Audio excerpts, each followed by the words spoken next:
ପାକିସ୍ତାନର ଅସ୍ତ୍ରବିରତି ଉଲ୍ଲଂଘନ ଏଲଓସିରେ ଗୁଳିବର୍ଷା ଜବାବ ଦେଲା ଭାରତୀୟ ସେନା। ପହଲଗାମ ଆତଙ୍କୀ ଆକ୍ରମଣ ପରେ ଭାରତ ଭୟରେ ବିଳବିଳଉଛନ୍ତି ପାକିସ୍ତାନ। ରାଗରେ ତାଟିଆ କାମୁଡୁଛି। କ'ଣ କରିବ କିଛି ଜାଣିପାରୁନାହିଁ। ପୁଣି ଅସ୍ତ୍ରବିରତି ଉଲ୍ଲଂଘନ କରିଛି ପାକ୍ ସେନା। ଶୁକ୍ରବାର ସାରା ରାତି ଏଲଓସିରେ ଗୁଳିବର୍ଷା ହୋଇଛି। ପାକିସ୍ତାନ ପକ୍ଷରୁ ଏକାଧିକ ସେକ୍ଟରରେ ଗୁଳିମାଡ଼ ହୋଇଛି, ଯାହାର ମୁହଁତୋଡ଼ ଜବାବ ଦେଇଛି ଭାରତୀୟ ସେନା। ମେ 1ରୁ ରବି ଧାନ କିଣା 14 ଲକ୍ଷ ମେଟ୍ରିକ୍ ଟନ୍ ସଂଗ୍ରହ ଲକ୍ଷ୍ୟ।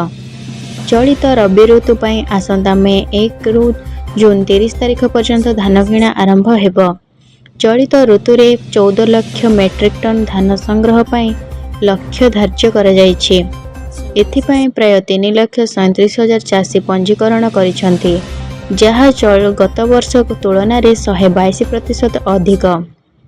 ଚଳିତ ବର୍ଷ କନ୍ଧମାଳ, ସୁନ୍ଦରଗଡ଼ ଓ ଭଦ୍ରକ ଜିଲ୍ଲାରୁ ନୂଆ କରି ଧାନ କିଣା ଆରମ୍ଭ ହେଉଥିବା ବେଳେ ରବି ଋତୁରେ ମୋଟ 20 ଜିଲ୍ଲାରେ 965ଟି ପ୍ରାଥମିକ କୃଷି ସମବାୟ ସମିତି ମାଧ୍ୟମରେ ଧାନ କିଣା ହେବ। 48 ଘଣ୍ଟାରେ ବଡ଼ ଆକ୍ସନ ନେଇପାରନ୍ତି ସରକାର। ଏବେ ସରିବ ଆତଙ୍କିକ ଖେଳ। ମାଟିରେ ମିଶୁଛି ଆତଙ୍କବାଦୀଙ୍କ ଘର। ଆଉ 4 ଆତଙ୍କବାଦୀଙ୍କ ଘରକୁ ବିସ୍ଫୋରଣରେ ଉଡ଼ାଇ ଦିଆଯାଇଛି। ଘାଟିରେ ସକ୍ରିୟ 4 ଆତଙ୍କବାଦୀଙ୍କ ଘରକୁ ବିସ୍ଫୋରଣରେ ଉଡ଼ାଇ ଦେଇଛନ୍ତି ଭାରତୀୟ ସେନା।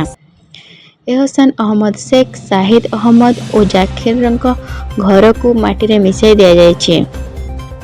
ଜୁନ୍ 2023ରୁ ଲସ୍କରରେ ସକ୍ରିୟ କ୍ୟାଡର ଏହସାନ ଅହମ୍ମଦର 2 ମହଲା କୋଠା ଭାଙ୍ଗି ଦେଇଛନ୍ତି। ସେହିପରି ସାହିଦ ଅହମ୍ମଦ 2 ବର୍ଷ ତଳେ ଲସ୍କରରେ ସାମିଲ ହୋଇଥିଲା।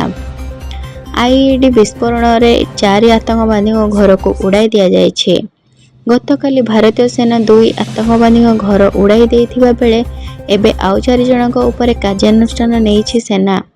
ସେପଟେ ସେନା ପକ୍ଷରୁ କାଶ୍ମୀରରେ ଘରକୁ ଘର ବୁଲି ସର୍ଚ୍ଚ ଅପରେସନ କରାଯାଉଛି। ଆତଙ୍କବାଦୀ ଲୁଚି ରହିଥିବା ସନ୍ଦେହରେ ତଲାସି ଚଳାଉଛି ଭାରତୀୟ ସେନା। ସପ୍ତାହ ଶେଷରେ ଶସ୍ତା ହେଲା ସୁନା। ଭାରତରେ ସୁନା ଆଜି ଅର୍ଥାତ୍ ଶନିବାର 26 ଏପ୍ରିଲ ସୁନା ମୂଲ୍ୟ ସ୍ଥିର ରହିଛି। 1 ଲକ୍ଷ ଟଙ୍କାରେ ପହଞ୍ଚିବା ପରେ ଗତ 3 ଦିନ ଧରି ସୁନା ମୂଲ୍ୟ ହ୍ରାସ ପାଉଥିଲା।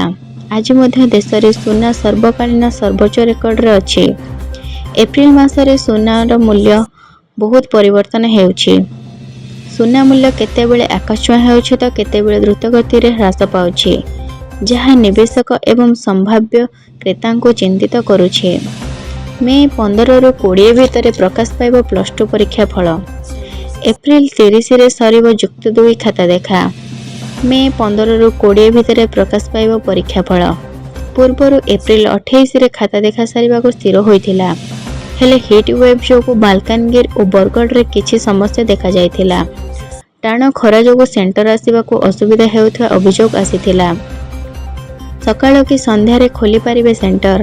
ରାଜ୍ୟର 148ଟି ଜୋନ୍ ପାଇଁ ଏହି ନିର୍ଦ୍ଦେଶ ରହିଛି। 90% ଖାତା ଦେଖା ସରିଲାଣି। ଅନଲାଇନ୍ ଅପଡେସନ ପାଇଁ 2-3 ଦିନ ଲାଗିବ କହିଛନ୍ତି ପରୀକ୍ଷା ନିୟନ୍ତ୍ରକ। ଓଡ଼ିଶାରେ ପାକିସ୍ତାନୀ ଆକ୍ସନ ମୋଡରେ ସରକାର।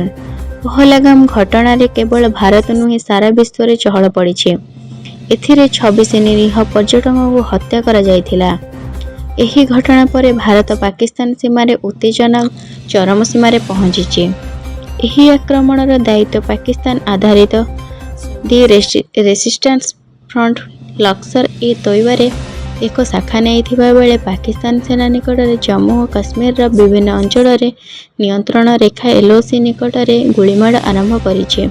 ଭାରତୀୟ ସେନା ମଧ୍ୟ ଏହାର କଡ଼ା ଜବାବ ଦେଇଛି।